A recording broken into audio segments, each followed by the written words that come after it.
नमस्कार दोस्तों, आपका स्वागत है हमारे channel law Kumbh where law meets wisdom. जैसा कि आपको ज्ञात होगा कि हमारा ये चैनल जनवरी 2025 में शुरू किया गया और उसका मेन पर्पस यही है कि हम लोग लीगल टॉपिक्स और लीगल अवेयरनेस जनरेट करते रहें। डायलॉग और डिस्कशन के बीच हम लोग एक दूसरे का लीगल नॉलेज एक्सपैंड करें ताकि एक एनलाइटन सोसाइटी और एक एनलाइटन एटमॉस्फेयर हम लोग जनरेट कर पाएँ। हमारी कोशिश यही है कि हम किसी भी तरह के सेंसेशनलिज्म में विश्वास नहीं करेंगे, इसीलिए ये हमने एक फेसलेस चैनल बनाया है ताकि सिर्फ और सिर्फ हम लोग चीप पब्लिसिटी के दायरे में न रहकर एक स्वच्छ निर्मल चैनल का प्रचार और प्रसार करें। And the language is not going to be any problem because the discussion is going to take place both in Hindi and English off and on, and so that the discussion and dialogue can continue taking place.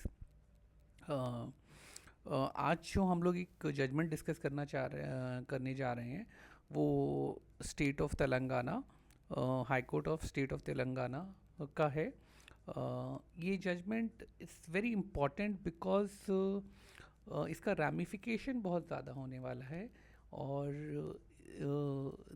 Basically ये judgement ये था कि 2021 में our CGI chief justice of India justice NV. Ramana, उनकी देखरेख में एक international arbitration and mediation centre खोला गया heart of the city Hyderabad में।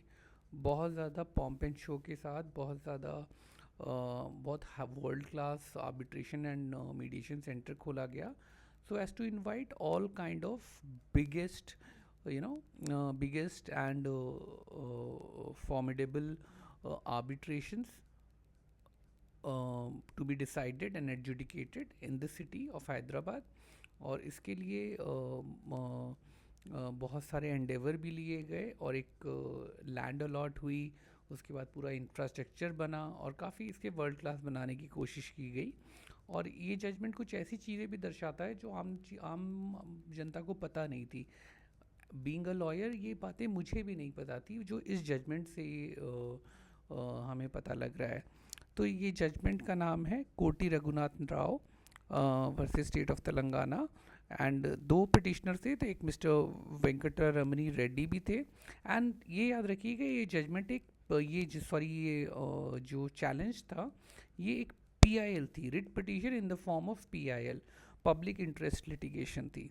ठीक है, इसमें ये डिवीजन पे पब्लिक इंटरेस्ट लिटिगेशन किसी भी हाई कोर्ट में, या एक मैं आपको बता दूं जनरल नॉलेज के लिए कि public interest litigation it is always in the form of writ petition, और writ petition either in the high court और the supreme court.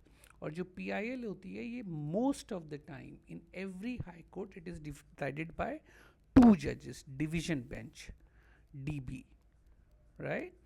So the two judges were there, Honorable Justice Sri Justice K. Lakshman and Honorable Srimati Justice K. Sujana। देखिए इस judgement का मैं अभी इस पर और डेल्व अपॉन करूँगा। ये अराउंड 67 पेजेस का जजमेंट है और ये मैं जजमेंट को tackle by the text of the judgement की से ही कर रहा हूँ। ये जजमेंट की प्रोनाउंसमेंट डेट है 27th ऑफ जून। ये आज से कुछ दिनों पहले ही ये जजमेंट प्रोनाउंस हुआ है। एंड ये जजमेंट सही गलत दोनों में से आप इसके बारे में कोई भी व्यू रख सकते हैं, but this is a very brave judgement because ये मैं आगे बताऊंगा कि इस जजमेंट को मैं क्यों ब्रेव एडजेक्टिव इस जजमेंट के लिए मैं यूज़ कर रहा हूँ। We will see it when we go through it. And देखिए इस जजमेंट का चैलेंज क्या था। I'll read the basic contents of the challenge. The present public interest litigations are filed challenging three government orders whereby the government of Telangana allotted land measuring so and so land measuring 3.70 acre in favor of International Arbitration and Mediation Center, we will call it IAMC later on, whereby the respondent number 1 granted financial aid of rupees 3 crores to IMC and where another government order whereby respondent number of a director all the department public sector undertaking to refer all disputes above 3 crores to IMC for arbitration. देखिए 3 जियो challenge हुए थे, G O number 126 dated so and so, फिर G O number 76 dated so and so, and G O number 365 dated so and so, sorry 4 G O challenge हुए थे। ठीक है, इसमें एक जियो चैलेंज हुआ कह रहा था जिसने लैंड अलॉट की आईएमसी को फ्री ऑफ कॉस्ट। दूसरा जियो था जो कह रहा था कि 3 करोड़ रुपए दिए जाएंगे आईएमसी को पर ईयर। ठीक है, और तीसरा जियो था जिसमें था कि ऑल डिपार्टमेंट्स को डायरेक्ट किया गया था कि जो 3 करोड़ से ज़्यादा के डिस्प्यूट्स होंगे वो आईएमसी के थ्रू डिसाइड होंगे, आइदर मीडिएशन और आर्बिट्रेशन। ठीक है, और उसके बाद ये जजमेंट हम लोग नाउ वी विल, आप समझ गए कि मेनली जो इस जजमेंट को हम लोग कंसिडर करेंगे कि एक किसी अथॉरिटी को, एक एंटिटी को लैंड दे दी गई फ्री ऑफ कॉस्ट। ठीक है, वो एंटिटी क्या थी, कैसी थी। नाउ अब इस पे हम जाते हैं contentions of the petitioners. Writ petitioner का कंटेंशन क्या था? So इनका कंटेंशन ये था, the entire case of the petitioner is that the government by issuing the impugned G O government order has abused its powers and caused significant financial loss to the public exchequer. उसके बाद है, they contended that the subject land being very valuable could not have been allotted to the IMC free of cost. According to them, the value of the subject land runs to 100 of crores. तो 100 करोड़ से ज़्यादा की ज़मीन आपने free of cost दे दी किसी को. This is not very much legal. फिर उसके बाद according to them there is no provision of permitting the government to allot land free of cost. Free of cost आपने. उसके बाद ये जजमेंट रिलाई किए गए. कॉमन कॉज का जजमेंट है, कस्तूरी लाल लक्ष्मी रेड्डी का है, अखिल भारतीय उपभोक्ता कांग्रेस का है, state of Odisha versus Pratima Mohanty का है. उसके बाद दूसरा कंटेंशन था, the IMC is not the statutory body. This is not the creation of the statute. किसी लॉ ने उसे क्रिएट नहीं किया गया है. It's purely a private body making profits and also enjoying granted aid from the government. तो उनको free of cost देने की क्या ज़रूरत है. So far as the second G O is concern, उसमें ग्रांटिंग एनुअल फाइनेंशियल एड, जो 3 करोड़ का एनुअल फाइनेंशियल एड था आईएमसी को. The petitioner contended that the IMC charges huge fee to conduct arbitration and mediation proceeding and makes money. Therefore, the government decision to provide financial assistance to the institution of arbitration. उन्होंने बोला कि जब वो खुद ही पैसे कमा रहे हैं, ह्यूज पैसे चार्ज कर रहे हैं, तो उनको पैसे देने की क्या ज़रूरत है. Another contention was that the government decision to refer all dispute to the IMC creates additional financial burden to the exchequer. और ये कंटेंशन ये था कि अगर गवर्नमेंट ये बोल रही है कि सारे डिस्प्यूट्स आर्बिट्रेशन में ही जाएंगे या मीडिएशन में ही जाएंगे, तो और आईएमसी उसके लिए फ़ीस चार्ज करेगा, तो वो तो स्टेट के ऊपर अननेसेसरी प्रेशर पड़ रहा है ना, financial pressure, which is have no sanctity in the eyes of law. तो ऐसा क्यों हो रहा है. Therefore that government order should be set aside. उसके बाद इन्होंने और ये बोला कि the petitioner also expressed an apprehension that the allotment of land, the financial assistance and the reference of government dispute to IMC involves favoritism and possible misuse of allotted land. So ये misuse of allotted land था. The government land worth crore of rupees has been vested in a trust which has the power to sell the same. आपको free of cost कोई चीज़ दी गई है और आप उसे sell भी कर सकते हैं, तो how can it be legal? जिस चीज़ का दाम करोड़ों रुपए था उसको आपको फ्री ऑफ कॉस्ट मिला और आप उसे सेल भी कर सकते हैं, तो how can this be legal. उसके बाद उन्होंने ये बोला कि ये जो आईएमसी है, in relation to the high level committee report based on which IMC was established, ये मैं आपको बता दूं कि जस्टिस श्री कृष्णा की कमेटी के बेसिस पे जिन्होंने रिकमेंड किया था कि जगह जगह जैसे लंदन इंटरनेशनल आर्बिट्रेशन सेंटर होते हैं, Dubai international arbitration centre, Hong Kong international arbitration centre, इस तरह से इंडिया में भी आर्बिट्रेशन सेंटर बने. तो इस कमेटी के बेसिस पे आर्बिट्रेशन सेंटर ये बना था. उन्होंने बोला कि ये जो कमेटी के रिकमेंडेशन से अगर ये बना भी है तो that committee is not a statutory body. तो इसलिए उन कमेटी ने बोला इसलिए आपने फ्री ऑफ कॉस्ट दे दिया, इसका कोई लीगल सैंक्टिटी नहीं है, लीगल नहीं है.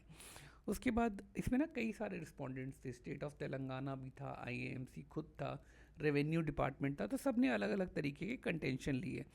तो उन्होंने बोला कि उन्होंने काउंटर एफिडेविट में जो न्यू कमर्स हैं लॉ के, जैसे हम लोग रिट पिटीशन फाइल करते हैं तो हम लोग पिटीशन डालते हैं, और जब रिस्पोंडेंट उसका रिप्लाई डालते हैं तो उसे काउंटर एफिडेविट बोलते हैं। उन्होंने बोला कि this power to allot land, the state is having the power to allot the subject land under section 25 of this Telangana land revenue act. ठीक है। उसके बाद अलग कंटेंशन था, IMC is a public charitable trust and it is not for profit organisation. तो ये तो non profit organisation थे, तो इनको पैसे दे फ्री में दे दिया तो क्या हुआ। And the purpose was to create world class mediation and arbitration centre for all sections of the society. उसके बाद उन्होंने बोला कि this is institutional arbitration in the country था। उसके बाद ये है कि ये जो आईएमसी था, this is created by a trust deed which is dated 20th of August 2021। अगर आप याद करें, इसी समय हमारे चीफ जस्टिस रमन्ना होते थे। ठीक है। उसके बाद the further IMC in its counter affidavit contented the budgetary allotment by the government is transparent. ये उनका कंटेंशन था। आईएमसी ने भी ये बोला कि contend the PIL are not maintainable as the petitioner has lo locus stand. IMC ने एक कंटेंशन लिया कि जो पिटिशनर्स थे वो तो जनरल इंडिविजुअल थे, इनको क्या मतलब कि लैंड अलॉट हुई है, इनको क्या डायरेक्टली इनका मतलब तो है नहीं, they have no locus standi. Locus standi का मतलब राइट टू बी हर्ड। ये बेसिकली इन लोग का कंटेंशन था। ठीक है। तो देखिए, ये जो उसको कंसिडर ये किया गया, ये जो आईएएमसी था ये पब्लिक चैरिटेबल ट्रस्ट था। ठीक है। और यहाँ पे इन्होंने इसको गवर्नमेंट ऑर्डर को भी वो किया हुआ है, कोट किया हुआ है जजमेंट में कि इसके ऑर्डर के बेसिस पे लैंड अलॉट की गई। ठीक है। ऐसे ही फिर डिस्कस हुआ, और अल्टीमेटली जो कोर्ट ने ये जजमेंट सरोज स्क्रीन, इसमें मैं जजमेंट ये आपको पढ़ना चाहूँगा, ये जजमेंट बहुत इसने लॉ को लेट डाउन कर रहे हैं, उसी के बेसिस पे इस जजमेंट को डिसाइड किया गया। इसमें इस जजमेंट को कोट किया गया है, Saroj screen private limited versus Ghanshyam. The judgment से the description of the government has been held to be not unlimited. The government cannot give or withhold largesse in its arbitrary discretion or according to its sweet will. The government cannot now say that it will transfer the property land or will give jobs or enter into contracts or issue permits or license only in favor of certain individuals. देखिए, ये law let down था, इसी के basis पे आगे की भी formulations हुई। The traditional view that the executive is not answerable in the matter of exercise of prerogative has long been discarded. So that has been discarded long back. ठीक है। उसके बाद एक ऑब्जर्वेशन ये हो रहा है, what needs to be emphasize is that the state or its agencies can not give largesse to any person according to the sweet will and whims of the political entities and officer of the state. Every action, decision of the state or its agencies to give largesse or confer benefit must be founded on sound, transparent, discernible and well-founded policy. So there has to be a policy. ये कोई आपका charitable नहीं है कि आप government की costly चीज़ आप किसी प्राइवेट एंटिटी को फ्री में दे देंगे। उसके बाद और भी जजमेंट डिसाइड किए गए, और ये बहुत इंपॉर्टेंट चीज़ है कि the court will not question the wisdom of the executive, it will only see the whether the policy decision is against any statutory law or violate any fundamental rights. Executive का intention क्या था while framing the policy, court will not look into that. Court will only concentrate on the legality of the policy. उसके बाद नर्मदा बचाओ आंदोलन का judgement था, ऐसे ही जजमेंट कंसीडर किए गए, और फिर अल्टीमेटली वहाँ पे और भी जजमेंट साइट किए गए। काफ़ी लंबा जजमेंट है, मैं आपको रेलिवेंट पोर्शन इसमें मैंने नोट किए हुए हैं, मैं आपको पढ़ के सुनाता हूँ। ये बहुत इंपॉर्टेंट लाइन थी कि legality of the policy can only be considered, not the wisdom of the executive or the intention behind the policy. Wisdom of the policy maker it will not be looked upon, only the policy legality will be seen. ठीक है। और ultimately judgement क्या lay down किया गया कि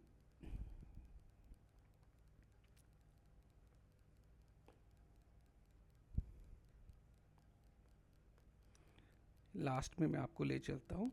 जो 3 circular थे उसमें जो पहला सर्कुलर था, जो गवर्नमेंट लैंड अलॉट की गई थी, वो उन्होंने सेट असाइड कर। अच्छा, एक और इसमें सेक्शन 25 इज़ ऑल्सो रेलिवेंट, जो यहाँ section 25 of the Telangana land revenue act, इसमें इन्होंने बोला कि आप जो वो कर सकते हैं, that can only be given to a company, but IAMC is not. इस सेक्शन 3 है, अंडर रूल 3A है, इसमें यहाँ पे ये देखिए 3 जनरल प्रिंसिपल्स, यहाँ पे public purpose the question of collecting the alienation to a company, ये company, but IMC is not a company, तो alienation to a company free of cost is it can be done, but not to a public charitable trust. तो ultimately बाद में इस high court की division bench ने जो finding दी है वो यहाँ पे ये दी है, we hold as follows, GO number so and so is set aside and consequently the allotment is अल्टी is set aside, IMC set aside. अब ये देखिए सोचने वाली बात है, ज़मीन दे दी फ्री ऑफ कॉस्ट, उस पर बिल्डिंग बन गई, अब अलॉटमेंट सेट असाइड हो रहा है, तो वो बिल्डिंग कहाँ जाएगी, अब उस बिल्डिंग का क्या होगा, ये तो बहुत बड़ा क्वेश्चन मार्क है। और बाकी जो थे कि 3 करोड़ देना है और वो देना है, वो उन्होंने बोला ये पॉलिसी डिसीजन है, we will not look into that, वो जो है। लेकिन उन्होंने हाई कोर्ट ने एक चीज़ बड़ी अच्छी बोली, आप जो उसका देखिए कि उसकी हालत क्या थी। आईएमसी 2021 में क्रिएट हुआ, फॉर्मर सीजीआई सिटिंग जजेस, फॉर्मर सुप्रीम कोर्ट जजेस आर द ट्रस्टीज़। देखिए यहाँ पे इन्होंने एक ऑब्जर्व किया है, this I was not knowing. इसमें देखिए, at this stage we would like to express our concern regarding the performance of the IMC and its future. The statistics of the IMC were placed before this court. It was very conscious of the High Court to call for the status of the cases pending before the IMC or the decided by IMC. It was stated that as on 29/1/2025, only 15 arbitration. अरे भाई साहब, 4 साल हो गए हैं, 4 साल में आप सिर्फ 15 आर्बिट्रेशन कर रहे हो, were conducted by MC. Out of the 15 cases 11 arbitration were conducted pro bono, मतलब आपने उसमें पैसे भी नहीं लिए, तो मतलब 4 आर्बिट्रेशन में आपने पैसे लिए। Like wise only 57 mediation cases were conducted by MC, out of 70 were conducted pro बोनो। तो यानी आपने यहाँ पे 57 में से 17 किए, यानी 14 में आपने पैसे लिए। तो अगर 57 प्लस 15, ये तो ओनली 72 केसेस इन 4 ईयर्स। ये हो क्या रहा है, इतना बड़ा इंफ्रास्ट्रक्चर सैकड़ों करोड़ रुपए लगा दिए, आपके पास आर्बिट्रेशन भी नहीं आ रही है, मीडिएशन भी नहीं आ रही है। सो उसने बोला कि आपने जो 3 करोड़ हैं वो तो आप ठीक है आप दोगे, but however such financial assistance to the private arbitration institution can not be perpetual मतलब लगातार नहीं होगा, आपको मॉनिटर करना होगा। तो इसलिए ये अल्टीमेटली उन्होंने बोला कि जो 3 करोड़ का पैसा था आप दो, लेकिन आप मॉनिटर करोगे उसे, ऐसा नहीं कि आपने ऑटोमेटिकली आप 3 करोड़ सालाना देते रहोगे। अब मुझे ये समझ में नहीं आया कि हाई कोर्ट ने ये तो अलॉटमेंट तो सेट असाइड कर दिया, लेकिन there is no consequential order कि उसके बाद क्या होगा। अगर आपने अलॉटमेंट सेट असाइड कर दिया तो आईएमसी आज की तारीख में चलेगी कैसे। तो ये कुछ हैं, ये जजमेंट को मैं I will term this judgement to be a very brave judgement, no doubt कि एक फॉर्मर सीजीआई के संरक्षण में एक इंस्टीट्यूशन क्रिएट हुआ और लैंड अलॉट हुई, ट्रस्ट डीड फॉर्म हुई और सब कुछ हुआ, और उस अलॉटमेंट को because it was violative of the statutory law and that allotment has been set aside. अब देखिए इसमें 2-3 चीज़ें, अब होगा क्या, लैंड अलॉटमेंट कैंसिल है, बिल्डिंग वहाँ पे खड़ी है, अलॉटमेंट अभी भी उनके नाम पे है, तो रातों रात तो कोई इंस्टीट्यूशन वहाँ से हटेगा नहीं। Naturally everybody is going to challenge, the state is going to challenge this order in the supreme court. The supreme court will surely stay this order of the high court. ठीक है, stay order होगा, उसके बाद 3-4 साल supreme court में pending रहेगा। उसके बाद ये अल्टीमेटली कोई ना कोई, सुप्रीम कोर्ट के पास आर्टिकल 142 भी है, और in the mean time IMC will be converted into a company or some mid arrangement will be done and the allotment can be legalized. But be that as it may, this judgment is very much, very, very brave and very, very methodical. आप इसको ये देखिए, ये judgement writ petition है 2023 की, ठीक है, 2023 की रिट पिटीशन को डिसाइड 2025 में हो गया। अगर आप देखो इलेक्टोरल बॉन्ड का केस सुप्रीम कोर्ट में 7 साल पेंडिंग था। अगर उस लिहाज से देखें, उस कंपैरिजन में देखें, तो this case has been decided very promptly. 2 साल में डिसाइड हो गया against all the biggest individuals for there. और ये मिस्टर कोटी रघुनाथ राव, तो इन्होंने तो इंडिविजुअल ये केस फाइट किया था, इन पर्सन फाइट किया था, कोई लॉयर भी नहीं था। तो I believe that this is a very brave judgement, and whatever it is. और आर्बिट्रेशन का आप स्टेटस देख रहे हो कि आर्बिट्रेशन में अभी 4 साल में सिर्फ आपके 70 केसेस ही आए हुए हैं। और आपको मैं बताऊं, उसमें एक मिस्टर तारिक खान होते थे, एक very competent lawyer. He was the registrar of this, and recently he has joined somewhere else, I think he has gone to Dubai. तो दीज आर द ना इंस्टीट्यूशन फॉर्मुलेट तो हो जाते हैं, फॉर्म तो हो जाते हैं, but how they are deciding the cases और उनका एफिकेसी कहाँ है, उनका इम्पैक्ट असेसमेंट भी देखना बहुत ज़रूरी है। नहीं तो इंस्टीट्यूशन क्रिएट हो जाते हैं, लोगों की सैलरी हो जाती है, सारा कुछ वेबिनार्स हो जाते हैं, कॉन्फ्रेंसेज हो जाती है, but they are not able to deliver what they have been thought of initially. So this is the judgement. I believe that आप लोगों को ये जजमेंट इनलाइटनिंग लगेगा और आपके नॉलेज में वो होगा, इजाफा होगा। आई होप एंड बिलीव कि आप लोग इस वीडियो को पसंद करेंगे और आगे इसे बढ़ाएंगे, और लॉकुम चैनल से भी आपका प्यार बना रहेगा। Thank you very much. आपका दिन शुभ हो।